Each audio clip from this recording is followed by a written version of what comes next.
창세기 20장 1절 말씀부터 7절의 말씀까지입니다. 한 절씩 교독하시고 마지막 7절은 함께 봉독하도록 하겠습니다.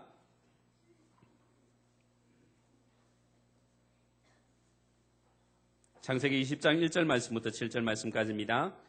아브라함이 거기서 남방으로 이사하여 가데스와 술 사이 그랄에 우거하며 그 안에 사라를 자기 누이라 하였으므로 그랄 왕 아비멜렉이 보내어 사라를 취하였더니 그 밤에 하나님이 아비멜렉에게 현몽하시고 그에게 이르시되 내가 취한 이 여인을 인하여 내가 죽으리니 그가 남의 아내임이니라. 아비멜렉이 그 여인을 가까이 아니한고로 그가 대답하되 주여 주께서 의로운 백성도 멸하시나이까. 그가 나더러 이는 내 누이라고 하지 아니하였나이까. 그 여인도 그는 내 오라비라 하였사오니 나는 온전한 마음과 깨끗한 손으로 이렇게 하였나이다. 하나님이 꿈에 또 그에게 이르시되 내가 온전한 마음으로 이렇게 한 줄을 나도 알았으므로 너를 막아 내게 범죄하지 않게 하였나니 여인에게 가까이 못하게 함이 이 까닭이니라. 이제 그 사람의 아내를 돌려보내라. 그는 선지자라. 그가 너를 위하여 기도하리니 내가 살려니와 내가 돌려보내지 않으면 너와 내게 속한 자가 다 정령 죽을 줄 알지니라. 아멘. 오늘 본문은 아브라함의 이사하는 것으로 그 본문이 시작되고 있습니다. 아브라함이 살고 있던 헤브론 땅을 떠나 그랄 지역으로 이사를 가게 됩니다. 그런데 성경은 그가 왜 이사를 했는지에 대해서는 아무것도 기록하지 않았습니다. 단지 몇몇 신학자들이 추측해보기는 목축을 하는 사람이니까 초장을 따라 이사를 했을 것이다 라는 추측도 있고, 또 그리고 소돔과 고모라 성이 멸망하는 것을 보면서 그 지역에 사는 것이 두렵고 왠지 잊어버리고 싶은 생각 때문에 이사를 했을 것이다. 혹은 그가 살고 있는 그 땅 가운데서 어떠한 이웃들에 대한 적대감들이 일어나서 이사를 했을 수도 있다라는 이야기를 합니다. 왜 이사를 했는지는 모르겠지만 아브라함은 이사를 하면서 이상한 이야기를 하기 시작했습니다. 그가 그렇게 떠버리고 다닌 거예요. 뭐라고 얘기를 했냐면 내 아내는 내 아내가 아니요 나의 누이다, 나의 여동생이다, 이런 이야기를 하면서 내려갔다는 사실입니다. 그러자 그 그랄 땅에 살고 있던 왕이었던 아비멜렉이 그 사라를 보면서 마음에 홀딱 반했습니다. 그래서 자신의 후궁으로 맞이하게 되었습니다. 저는 어떠한 이유로 아비멜렉이라는 이 사람이 후궁으로 사라를 두었는지 잘 모르겠습니다. 이제 100세가 가까워가는 쭈구랑 할머니예요. 뭐가 그렇게 좋았는지 그 이유는 성경이 밝히지 않아서 저도 분명히는 모르겠습니다만, 어쨌든 이 본문을 보면서 어떤 사람은 그런 이야기를 합니다. 야, 아름다운 아내를 데리고 산다는 것이 꼭 좋은 것만은 아니구나, 이런 이야기를 하기도 하고, 조금 안 생긴 아내를 데리고 사는 것도 축복이다, 이런 불필요한 적용을 하는 분들도 있다고는 합니다. 어쨌든 간에 아비멜렉이 후궁으로 사라를 두게 되면서 하나님께서 그냥 그대로 두지 않으셨어요. 하나님이 이 사건에 직접 개입을 하셨습니다. 왜냐하면 큰일 난 거잖아요. 이제 명년 기한이 다 찼습니다. 사라가 가임할 수 있는 그러한 시간이 되었어요. 그래서 이제 아들 이삭을 낳게 되기 바로 그 직전의 상황들입니다. 그래서 하나님은 그 아들 이삭, 그 약속을 이루기 위해서 그대로 두실 수가 없었습니다. 그래서 아비멜렉의 꿈속에 나타나셨어요. 그리고 말씀하시기를, 아비멜렉아, 네가 어찌하여 그와 같은 일을 하느냐? 너가 이 일을 돌이키지 않으면 내가 너를 죽이고 너의 집을 멸망시키겠다.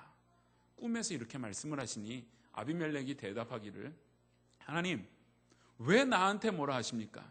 하나님, 의로운 자를 멸망시키는 것이 합당합니까? 얼마 전에 아브라함이 했던 이야기 아닙니까? 소돔성 그 사건에서 의로운 사람이 있으면 멸망시킬 수 있습니까? 그랬던 이야기를 이제 한 이방 왕이 하고 있는 거예요. 아브라함 때문에. 그러면서 나는 단지 이복 누이라 해서, 누이라고 해서 나는 취했을 뿐입니다. 왜 그러십니까? 그렇게 이야기를 하고 있습니다.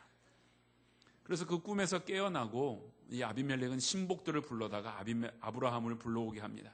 그리고 너가 왜 나에게 그렇게 악행을 행하느냐? 너 때문에 내가 망할 자리에 서게 됐다. 왜 그랬느냐? 이렇게 이야기하니까 아브라함 하는 말이 또 걸작입니다. 오늘 읽지 않았지만 20장 전체가 오늘 본문인데요. 13절 내용을 보면 내가 내 고향인 갈대아 우르를 떠나갈 때 나는 이미 내 아내에 대해서 새 곳에 가면 언제나 나의 누이라고 하기로 했다. 그렇게 이야기를 하는 거예요. 기도 안 찬 얘기를 해요.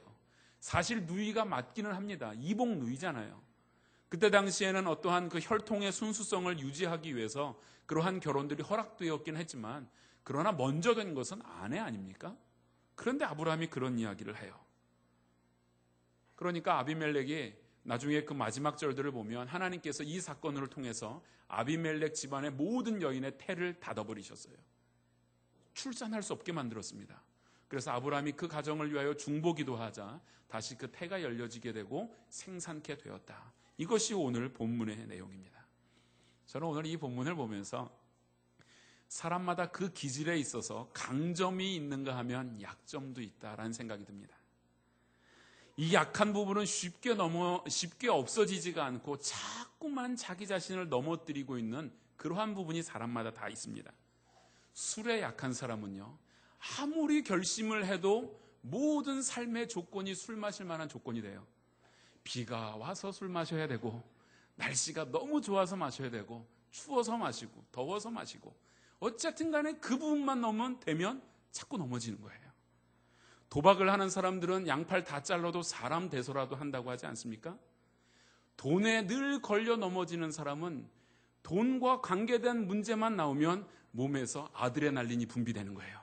그러면서 심장 박동이 촉진되고, 제가 중학교 생물 시간에 배웠던 이야기들인데, 아드레날린이 분비되면 심장 박동 촉진, 동공 확대, 혈액순환 이런 거 있어요. 흥분한다는 얘기예요. 흥분. 돈만 관계되면 자꾸 거기에서 걸려 넘어지는 거예요. 다른 부분은 괜찮은데 그 부분만 걸리는 거죠. 어떤 사람은 여자 문제에 있어서 꼭 걸립니다. 잘 살다가도 그 부분만 나타나면 자꾸 넘어지는 그러한 요소들이 사람마다 다 가지고 있다는 겁니다. 아브라함에게도 그 문제가 있었죠. 그 문제는 아내의 문제였습니다. 희한한 경우예요. 그냥 한 곳에 머물러 살 때는 괜찮은데 이 사람이 이사만 가면 병이 도져요. 아내를 아내라 여기지 아니하고 누이라고 여기는 거예요. 의처증 수준을 넘어서서 이상한 병인 것 같습니다. 그래서 혹자는 말하기를 사라는 워낙에 예뻤다 그래요. 그건 누구나가 다 인정을 해요. 거기에 비하면 아브라함은 형편없이 못생겼다. 아마도 거기에서 갖는 열등감 때문에 늘 두려워하지 않았나라는 생각을 합니다. 그래서 어떠한 그림을 보면 이 구약의 역사를 그려놓은 아브라함 모습을 보면 잘생긴 아브라함으로 그려놓은 책이 잘 없어요. 키는 작고 배는 뻘떡 튀어나왔고 세수는 아마 여기까지 이렇게 해야 되는 그런 사람이었다라고 표현을 하기도 합니다. 혹자는 또 말하기를 충분히 이해가 될 만한데 당시는 약육강식의 시대였습니다. 그래서 실제로 힘이 있는 사람이면 다른 여인을 보고도 자신의 성욕을 채우기 위하여 그 남편을 죽이고 그 아내를 빼앗아 버리는 경우들이 종종 있었다는 겁니다. 아브라함이 아마 그러한 요인들 때문에 아내를 누이라고 속였던 것 같습니다. 그러나 더 중요한 것을 우리가 좀 봐야 돼요. 그것이 무엇이냐면 아브라함의 믿음의 상태를 좀 한번 보자는 거죠. 아브라함이 이 사건은 이번에 처음 있는 일입니까? 그렇지 않잖아요. 25년 전에 한 번 있었어요. 처음 가나안 땅에 가고 그 다음에 그 땅에 기근이 임해서 애굽으로 피난 갔다가 바로 왕 앞에서 똑같은 범죄를 한 번 했던 것입니다. 그런데 이해가 됩니다. 그때는 아직 믿음이 자라지 않았을 때예요. 믿음의 초보적인 단계입니다. 그런데 지금 아브라함은 어떻습니까? 아브라함은 318명의 군사로 엄청난 연합군을 싸워 이겼던 사람이에요. 하나님의 기적을 경험했습니다. 소돔과 좋은 땅에 거하는 것보다 하나님과 동행하기를 더 기뻐하면서 세상의 부귀영화를 쫓아가지 않은 믿음의 사람입니다. 한 도시가 멸망하는 것을 아브라함이 중보기도했던 그런 사람이에요. 하나님의 기적과 은혜를 한없이 체험한 25년의 삶이 그에게 있었습니다. 이제는 가는 곳곳마다 단을 쌓았고 예배가 삶의 기본이 된 그런 사람이 되었습니다. 믿음의 조상이다 이렇게 말해도 조금도 부끄러울 것이 없는 그러한 삶을 아브라함이 살고 있었어요. 그런데 이게 뭡니까? 25년 전으로 돌아가 버리고 있는 거예요. 처음 신앙에 출발할 때 넘어졌던 그 문제가 25년 동안 믿음의 절정에 이르게 하나님이 그를 훈련시켜 왔는데 그 문제만 나타나니 또 무너져 버리고 있는 이 아브라함의 모습을 볼 수가 있습니다. 왜 그렇습니까? 죄가 그렇습니다. 죄는 내가 25년 동안 아무리 믿음 생활을 열심히 잘해왔지만 내가 가장 약한 그 한 부분에 있어서의 죄는 순식간에 나를 무너뜨릴 수 있습니다. 그래서 한 청교도는 이런 이야기를 했어요. 그리스도인은 두 번의 놀라움을 갖게 된다. 그 첫 번째는 하나님의 은혜가 무엇인지를 알게 될 때, 내 죄가 주홍 같고 진홍 같고 더럽고 추악한데 그 나의 죄들을 말갛게 눈처럼 양털처럼 씻겨주시는 하나님의 용서와 은혜를 보면은 내가 놀라지 않을 수 없다. 그것이 첫 번째 놀라는 것이고, 두 번째 모든 사람들이 그리스도인들이 놀라는 이유 중에 하나는 그런 하나님의 은혜를 경험했는데도 불구하고 여전히 내 안에 죄가 자리 잡고 있다. 여전히 내 안에 사라지지 않는 죄성이 있다. 이것 때문에 또 다시 한번 놀란다고 합니다. 아브라함도 마찬가지 아닙니까? 이제는 믿음의 조상입니다. 하나님의 벗이라고 했습니다. 선지자라고 합니다. 그리스도인 중에 그리스도인이요, 장로 중에 장로요, 집사 중에 집사가 되었습니다. 아주 그는 탄신한 그러한 신앙의 인물이 되었습니다. 그럼에도 불구하고 그의 안에는 결코 잘 변하지 않는 이 실패와 죄의 뿌리가 여전히 있었다라는 것을 보아야만 합니다. 우리는 이 사건을 보면서 깨닫는 것이 있어요. 이제 이 사건이 지나고 나면 21장에 가면 이삭이 출생을 해요. 하나님의 놀라운 약속과 축복이 아브라함의 손에 떨어진다는 것입니다. 그런데 그 사건 앞에서 하나님이 이 시험의 자리에 그대로 두시는 이유가 과연 무엇일까요? 아브라함에게 있어서 반드시 고쳐야 할 죄의 본성, 그가 늘 넘어졌던 그 죄의 뿌리가 해결되지 않으면 하나님의 축복 속에 거할 수 없다. 이것을 말씀하고 있다는 사실입니다. 사랑하는 성도 여러분, 여러분은 하나님의 축복 속에 거해야만 합니다. 여러분은 하나님의 약속 안에 거해야 합니다. 그런데 이 하나님의 약속 안에 거하기 위해선 여러분이 늘 넘어졌던 그 문제, 여러분이 이 신앙의 놀라운 세계, 하나님의 아름다운 축복의 세계를 경험하려면 늘 넘어졌던 그 문제, 이거 해결해야만 합니다. 하나님이 오늘 찾아오셔서 여러분 마음속에 지적해 주실 것입니다. 그것이 무엇인지, 반복되는 실패, 반복되는 그 죄가 무엇인지 하나님이 반드시 말씀해 주실 것이고 그 깨달음들을 오늘 주실 줄로 믿습니다. 그러기 위해서는 아브라함의 이 죄, 아브라함의 반복되는 실패의 문제를 한번 그 정체성이 무엇인지를 좀 봐야 됩니다. 아브라함의 죄의 요소는 오늘 본문 11절 이후에 쭉 보면 이렇게 얘기를 해요. 갈대아 우르를 내가 떠날 때부터 내 아내를 누이라고 하기로 했다. 이 이야기는 뭐냐 하면 이미 계획하고 있었다는 거예요. 여러분, 우리는 간혹 그런 이야기들을 봅니다. 신문이나 어떤 기사나 뉴스들을 보면 내가 우발적으로 죄를 범했다, 내가 갑자기 분노가 일어나서 사람을 때렸다, 죽였다, 도적질했다, 이런 얘기를 합니다. 그런데 그렇지 않습니다. 저는 그렇게 보지 않습니다. 원래 본성이 있기 때문입니다. 원래 나는 선한데 갑자기 내가 죄를 진 게 아니고 원래 본성이 죄인이기 때문에 죄를 짓는다는 겁니다. 이것부터 우리가 인정해야 합니다. 내 안에는 끊임없이 나를 괴롭히는 이 죄의 요소가 있다는 사실을 우리는 보아야 합니다. 모든 만물보다 부패하고 추하고 더러운 것이 인간의 마음이라고 예레미야 선지자를 통해 하나님이 말씀해 주시고 있지 않습니까? 그러므로 틈만 있으면 죄를 지으려고 하는 이 죄성이 우리 안에 있다는 겁니다. 그러므로 그리스도인은 죄를 안 짓는 사람이 아니에요. 그리스도인은 죄의 깊이를 알고 그 죄를 두려워할 줄 아는 사람이 그리스도인이라는 사실입니다. 이 죄는 두 번째 특징 중에 하나가 반복적이었다는 거예요. 아브라함 보세요. 한 번에 그쳤습니까? 25년 전 사건 또 일어났다는 사실입니다.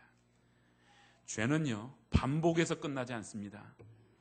여러분도 경험을 하셨을지 모르겠지만 죄는 끊임없는 중독성을 가지고 있습니다. 그렇잖아요. 내가 하나님의 택함받은 사람이라는 것을 알고 하나님의 뜻대로 그렇게 순종하려고 하고 애를 써도 힘이 들고 습관이 되지 않는데 참 희한하게도 나쁜 일 하려고 하는 것은 훈련하지 않아도 잘 돼요. 우리는 다 전과자 아닙니까? 그렇게 애써도 신앙의 삶에서 성화를 이루기는 어려운데 죄는 순식간에 범해버리는 우리 자신을 보는데 이 죄는 반복적이고 중독성을 가지고 있기 때문이에요. 약을 하는 사람들, 그 몰핀 주사를 맞는 사람들의 이야기들을 들어보면 처음에는 호기심으로 맞는다 해요. 처음에는 호기심으로 맞았다가 두 번째, 세 번째 맞을 때는 어떤 생각을 갖느냐 하면 내가 내 의지대로 몇 번만 더 맞아보고 끊을 수 있을 것이다 라고 생각을 한다는 거예요. 그래서 한 번 더, 한 번만 더 하고 끊지, 그렇게 한다는 거예요. 그런데 그렇지 못하잖아요.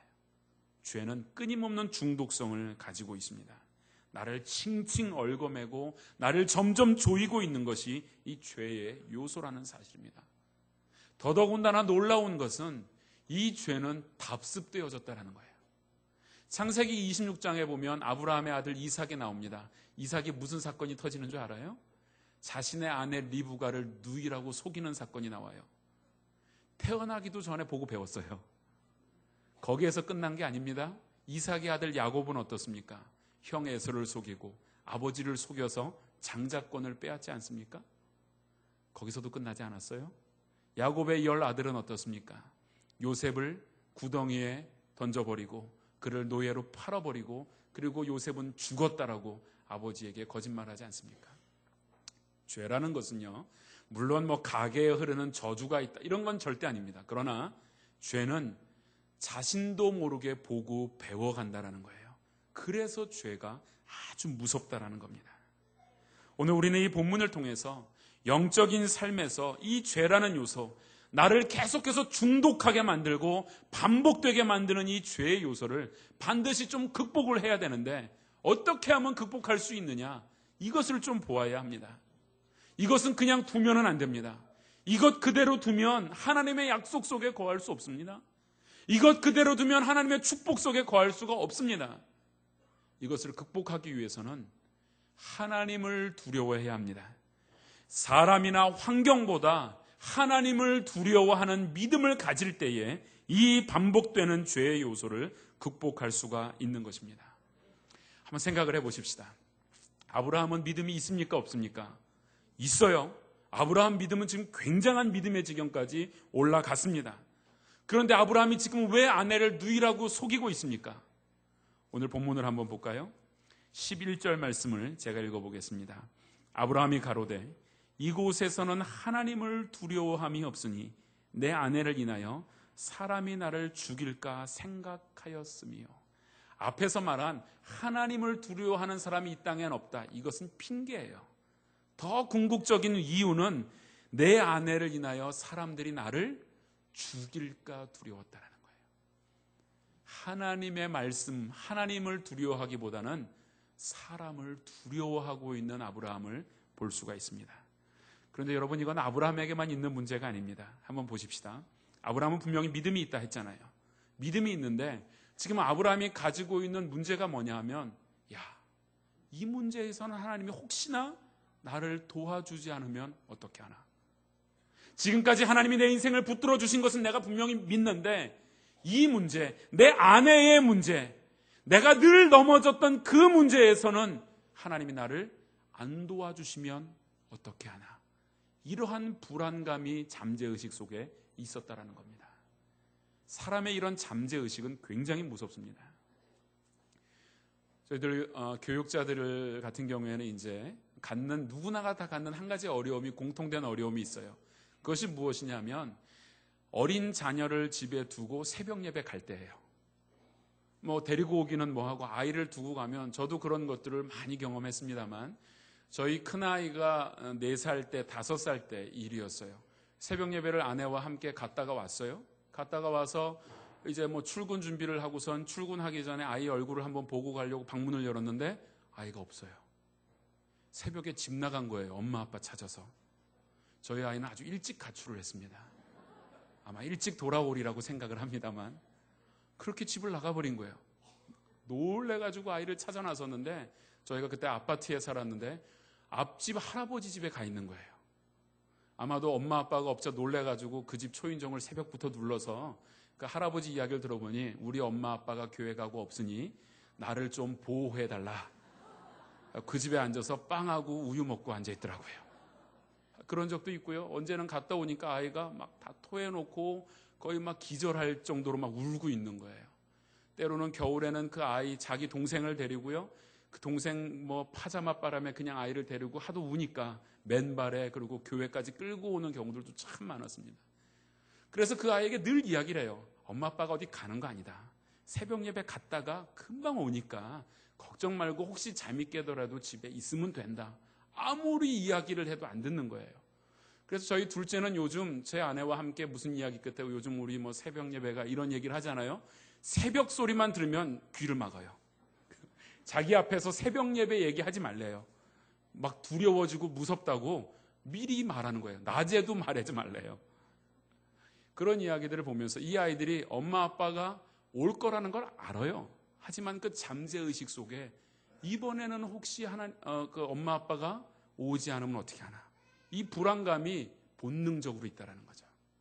사람이 그렇습니다. 하나님이 지금까지 늘 나와 함께 하심을 믿습니다. 그런데도 불구하고 이번의 경우에 나를 돕지 않으면 어떻게 하나. 이거는 신종 질병이에요. 다른 사람들은 없습니다. 믿는 사람들만 있는 질병 중에 하나가 이거는 상당한 바이러스성을 가지고 있는데 늘 믿어와요. 잘 믿다가 이번 경우에 혹시 안 도와주시면 어떻게 하나. 이러한 생각을 한다는 아브라함이 그랬다는 거죠. 이 문제에 있어서만큼 하나님이 나를 돕지 않으면 어떻게 할까? 이런 염려 속에 빠졌던 아브라함의 중심된 마음에는 사람을 봤기 때문이에요. 환경을 봤기 때문입니다. 지금까지 도와주셨던 그 하나님을 붙들었어야 되는데 환경을 보고 사람을 보니까 아브라함이 이렇게 넘어질 수밖에 없었다라는 것입니다. 그래서 잠언 29장 25절을 보면 이렇게 우리 가운데 말씀해 줬습니다. 한번 같이 읽겠습니다. 시작.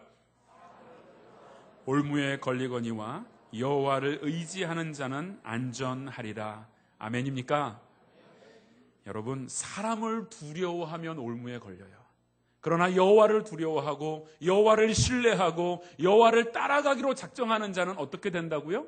안전하다. 이것이 하나님의 말씀이 주시는 진리입니다. 환경이 어렵고 사람이 두려워지고 그렇게 되면은 우리가 이 반복되는 실패를 거듭할 수밖에 없습니다. 환경을 이기십시오. 사람을 두려워하지 말고 하나님을 두려워해야 합니다. 이 반대되는 경우가 있습니다. 이 요셉의 70명의 형제들이 애굽 땅에 가서 거하지 않았습니까? 애굽 땅에 가서 430년을 사는 동안에 장정만 60만, 약 200만 되는 사람으로 엄청나게 불었어요. 하나님의 크신 축복이었죠. 하나님의 약속이었습니다. 번성케 된다는 약속이었어요. 그러자 애굽 왕의 바로가 겁이 났어요. 이스라엘 백성이 저속도로 들어가면 곧 우리나라가 이스라엘 땅이 되겠다. 그래서 산하 제한을 하는 방법 중에 첫 번째가 뭐였습니까?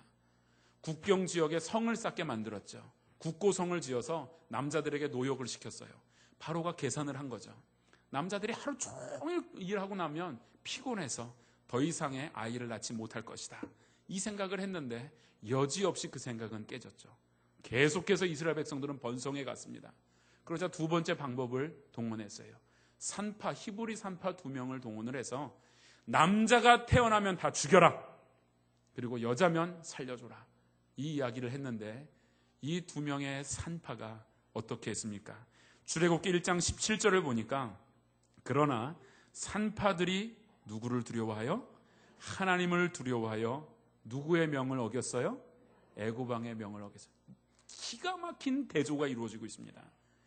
애굽 왕이라면요, 바로라면 지금 가장 강대국인 미국이나 그런 나라의 대통령보다 훨씬 더 막강한 권위를 가지고 있어요. 온 세상을 지배했던 사람입니다. 그 왕의 명을 여인의 몸으로 어기고 오히려 하나님을 두려워했다라는 겁니다. 그랬더니 그 가정에 내려준 축복이 무엇인지 아십니까? 출애굽기 1장 21절 말씀을 보니까 이렇게 말씀하셨어요. 한번 같이 읽겠습니다. 시작. 산파는 하나님을 경외하였으므로 그들의 집을 왕성케 하신지라. 할렐루야. 하나님을 두려워하며 하나님을 경외하는 그 여인들을 통하여 집을 왕성케 하셨습니다. 그뿐이 아닙니다. 집만 왕성케 하셨나요? 이스라엘 나라를 유지하는데 이 두 여인의 믿음이 징검다리가 되었고요. 모세라는 걸출한 인물을 만들어내지 않았습니까? 그러므로 여러분이 반복되는 실패가 있다면 사람이나 환경 속에 빠지지 마십시오. 하나님을 두려워하는 마음을 가져야 합니다. 끈질긴 죄의 세력이 여러분을 추적해 오고 있다면 여러분 하나님을 두려워함으로 그것 끊어버려야 합니다. 그것 잘라내야만 합니다. 그렇게 될 때 여러분의 생업, 여러분의 가정, 우리 민족, 우리의 믿음의 세계가 왕성케 되는 복이 있는 줄로 믿습니다. 또 한 가지는 어떻게 해야 이 과거의 실패를 이길 수 있을까 생각을 좀 해보는데, 이거는 25년 전에 한 번 있었던 사건인데 또 생겨났다라는 거예요. 저는 그런 생각을 해봐요. 25년 전에 아브라함이 아내를 누이라고 속이고 나서, 그리고 나서 아내와 다시 돌아왔을 때 아브라함 마음이 어땠을까? 아마 최소한 한 몇 년간은 너무너무 미안하고 부끄러운 마음 때문에 아내가 시킨 대로 했을 것 같아요. 여보 물 떠와 하면 물도 떠오고, 여보 심심한데 머리 좀 박아 하면 머리도 박고 있고, 아마 꼼짝 못했을 것 같아요. 그리고 그 부분 얘기만 끝내려면 당신 2년 전에 이러면 제발 그 얘기는 하지 말라고, 근데 안 그래도 부끄럽다고 분명히 그랬을 겁니다. 그런데 이 실패를 자꾸만 덮어둔 것이 문제예요. 과거의 실패를 교훈 삼아서 이제 새롭게 일어나야만 합니다. 과거의 내 죄의 문제의 무서움들을 깨닫고 이것을 하나님 앞에 숨겨놓을 것이 아니라 내놓고 용서받고 새롭게 믿음이 시작되어야 되는데 그저 자꾸 묻어둔 거예요. 덮어둔 겁니다. 그렇게 되자 이 문제가 또 발생된 것 아닙니까? 제가 한번 사용했던 예화이긴 하지만 참 저는 이 예화를 실제로 어제도 인터넷을 다 찾아서 이 예화의 자세한 내용들을 다시 한번 보았어요. 실제 있었던 일인데, 미국의 더비라는 사람이 자신의 퇴직금과 모은 돈을 다 끌어모아서 금광을 하나 샀어요. 그래서 금맥을 캐기 위해서 아주 애를 썼습니다. 하인을 몇 명 고용해서 애를 썼는데 금이 나오지 않자 하인들도 다 떠났어요. 한 명의 하인만 남았어요. 좀 더 파보자, 좀 더 파보자 했는데 안 나오는 거예요. 이 더비라는 사람이 화가 나서 꽃갱이를 내팽개치고 그만두려고 하니까 하인이 주인님 한 번만 더 파봅시다, 1m만 더 파봅시다 하는 거예요. 한 번 더 팠는데 또 안 나오니까 주인이 정말 화가 나서 이 더비라는 사람이 꽃갱이 팽개치고 그냥 가버렸어요. 그리고 거지가 됐죠. 거지가 되어서 참 거리를 그렇게 방랑하고 살아가는데 어떤 호텔 앞에 검은색 캐딜락 세단 한 대가 쫙 들어오고 한 사람이 멋진 신사가 내리는데 보니까 자기랑 옛날에 그 금캤던 하인인 거예요. 너무 놀라서 쫓아가서 물어봤죠. 어떻게 됐냐 하니까 주인님이 가신 다음에 한 번만 더 파보자 하고 팠더니 금이 나왔다는 거예요. 그래서 부자가 됐다는 거예요. 얼마나 억울합니까? 너무너무 억울한 거예요. 그래갖고 이 사람이 이대로 살 수는 없다. 그래서 보험회사에 취직을 했다 해요. 보험회사에 취직을 해서 이제 보험 설계사가 돼서 보험 상품을 이렇게 사람들에게 소개하고 이제 팔게 되었는데, 자존심 상하잖아요. 어쩔 땐 이렇게 하면 무시하기도 하고 하면 에이 관둬라 하고 돌아설라 그러는데 이 사람 마음에 뭐가 생각이 나요? 한 번만 더, 1m만 더 파보자, 이 생각이 자꾸만 생각나는 거예요. 그래갖고 또 매달려보고 또 매달려보고 해서 결국은 2년 안에 보험 왕이 됐다고 해요. 미국에서 아주 유명한 전설 같은 인물이 되었다고 합니다. 이 사람은 과거의 실패를 교훈 삼아서 오늘을 성공한 것 아닙니까? 믿음의 세계가 그렇습니다. 죄의 문제, 반복되는 실패 덮어두지 마십시오. 이것 들춰내서라도 하나님 앞에 들고 나와서 그것을 교훈 삼아 오늘을 승리하는 삶으로 이끌어가야 된다는 사실입니다. 마지막 우리가 살펴볼 것은 반복되는 실패 속에서 참으로 중요한 교훈 하나가 있는데, 반복되는 실패와 죄가 있다 할지라도 잊지 말아야 할 단어가 있습니다. 그것은 바로 은혜입니다. 우리가 반복해서 죄를 짓고 반복해서 실패해도 반복해서 용서하시는 하나님의 은혜가 있는 줄로 믿습니다. 오늘 본문을 통해 우리가 깨닫는 것이 바로 그것이 아닙니까? 7절을 보세요. 7절을 보니까 이제 그 사람의 아내를 돌려보내라. 하나님께서 아비멜렉에게 하시는 말씀이에요. 그는 누구라고요? 선지자라. 이게 말이 됩니까? 그렇게 하나님이 도와줬는데 또 실패를 했으면 역시 재벌은 남 못 주는구나, 너는 구제불능이야, 구제불능, 이 이야기를 들어도 마땅한 사람이 되었는데 하나님은 여전히 그를 선지자라고 불러주고 있다라는 사실입니다. 여러분, 우리는 어떻습니까? 우리가 얼마나 하나님 앞에 불충합니까? 하나님 앞에 얼마나 많은 잘못을 범하고 있습니까? 하나님 앞에서 얼마나 많은 실패와 실수를 거듭하고 있습니까? 그러나 하나님께서는 오늘 우리에게 오셔서 하시는 말씀이 무엇입니까? 네가 목사냐? 네가 그러고도 집사야? 네가 그러고도 정말 하나님을 믿는 그리스도인이냐? 이렇게 말씀하시지 않았어요. 너는 여전히 나의 사람이다. 나는 너를 포기하지 않았다. 나는 여전히 너의 인생을 향한 계획을 가지고 있다. 하나님의 이 은혜를 여러분 바라보시기를 바랍니다. 원래 우리가 은혜 받은 사람이에요. 원래 우리 본질이 잘나고 똑똑해서 그리스도인 된 게 아닙니다. 우리가 잘나고 똑똑해서 그리스도인이 되었다면 세상에는요, 예수님을 믿지 않는 사람 중에 우리보다 똑똑한 사람 더 많습니다. 여러분, 우리가 선한 일에서 예수 믿게 되었습니까? 세상에는 예수는 믿지 않지만 선한 일을 하는 사람도 많습니다. 열심 때문에 우리가 하나님의 백성이 되었습니까? 여호와 증인이나 다른 이단들을 보세요. 우리보다 100배, 1000배 열심히 있습니다. 그런데 그런 모든 사람들을 제쳐두고 하나님이 우리를 백성 삼아주시고 우리를 자녀라고 불러주시는 것, 이 자체가 은혜 아닙니까? 왜냐하면 구원하심의 은혜가 기준은 우리에게 있는 것이 아니라 하나님에게 있기 때문입니다. 다시 말하면 하나님에게 있는 이 기준은 결코 변함이 없는 기준입니다. 내가 죄의 자리에 빠졌다 할지라도 하나님이 나는 구제불능이야, 너는 이것 때문에 안 된다라고 말씀하시는 것이 아니라 그럼에도 불구하고 끊임없이 찾아오셔서 우리를 용서해 주시고 받아주시는 그 하나님의 사랑이 있기에 우리는 오늘 바로 놀라운 하나님의 은혜 속에 반복되는 실패가 있다 하더라도 하나님의 은혜 가운데 거하게 될 줄로 믿습니다. 여러분, 아멘입니까? 이건 믿고 붙들어야만 합니다. 우리는 간혹 그런 실수들을 해요. 야, 내가 이 죄는 99번째 죄였는데 하나님 용서 안 하실 것 같다. 나 같아도 용서 안 하겠다. 나 같으니까 안 하죠. 하나님은 하십니다. 하나님은 99번 지은 죄라 할지라도 처음 짓는 죄를 용서하심처럼 용서하십니다. 부모가 거듭 실수하는 자녀를 받아주는 것처럼 하나님은 그 이상의 사랑으로 거듭되는 우리의 죄를 미워하는 것보다 오히려 우리를 안으시고 품에 안으시는 그 하나님의 사랑이 있다라는 사실입니다. 아브라함을 용서하셨던 그 하나님은 신약에서는 상거가 먼데 집 나간 아들을 향하여 뛰어오는 아버지의 모습 속에 발견할 수 있지 않습니까? 그리고 오늘을 살고 있는 우리의 모습 속에서도 아직도 우리가 그 죄 가운데 끊임없이 나를 넘어뜨리고 있는 그 죄의 문제가 있음에도 불구하고 나를 안아주시고 나를 인도해 주시는 그 하나님, 그분이 바로 저와 여러분의 아버지인 줄로 믿으시기 바랍니다. 여러분 보세요. 아비멜렉이 누구 때문에 지금 큰 고통 속에 빠졌어요? 아브라함 때문이에요. 바로 왕은 누구 때문에 예전에 25년 전에 고통에 빠졌습니까? 아브라함 때문이에요. 그런데 아비멜렉이 지금 누구 때문에 다시 그 태가 열리고 축복을 받게 되었습니까? 그것도 아브라함 때문이에요. 바로 그겁니다. 여러분, 우리는 보통 존재가 아니에요. 이 나라 대통령이 이끌어갑니까? 천만에요. 이 나라 국회의원이 이끌어가요? 아닙니다. 이 나라는 돈이 이끌어가는 나라입니까? 아니에요. 우리가 제대로 서면 이 나라가 축복받고 성도가 죄 가운데 반복되는 죄 해결하지 못하면 이 나라 망하게 되어 있습니다.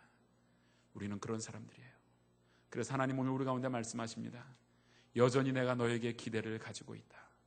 여전히 내가 너를 사랑한다. 하나님 이 말씀 하시고 있지 않습니까? 아브라함을 용서하신 하나님은 오늘 우리의 인생을 붙잡으시고 우리의 손을 붙들고 우리를 모든 세계의 역사의 중심부에서 우리를 세워가기를 원하십니다. 여러분, 그러기 위해서는 먼저 결단하십시오. 여러분 절대 하찮은 존재가 아닌데, 여러분 하나님의 기대 속에 살아갈 수 있는 존재인데, 그 하나님의 놀라운 기대를 여러분이 이루는 방법, 여러분 꼭 해결해야 될 그 방법이 무엇입니까? 이삭이라는 25년, 30년을 기다려온 그 놀라운 축복을 받기 전에 아브라함이 다시 한번 점검해야 될 문제, 늘 넘어졌던 그 죄, 그거 해결해야만 이삭을 손에 안을 수 있었습니다. 그렇다면 오늘 여러분을 괴롭히는 것은 무엇입니까? 인간관계, 늘 그 부분에서 실패하셨습니까? 여러분의 교만이 여러분을 계속해서 넘어뜨리는 반복되는 죄입니까? 혹은 술의 문제입니까? 혹은 돈의 문제입니까? 그 어떤 것이 여러분의 인생에서 하나님의 축복을 받는데 걸림돌을 만들고 있습니까? 오늘 이 시간 여러분 그건 내려놓으시기 바랍니다. 하나님은 용서하시는 아버지이십니다. 염려하지 마십시오. 하나님께 들춰내놓고 하나님 이건 내가 내놓습니다. 이거 해결받아 하나님의 영원하신 팔 의지하며 살아가기를 원합니다. 하나님의 놀라운 평안과 위로 속에 거하기를 원합니다. 이렇게 결단하고 나아가신다면 하나님 오늘 여러분 가운데 크신 축복으로 함께 해 주실 줄로 믿습니다. 함께 찬양하겠습니다.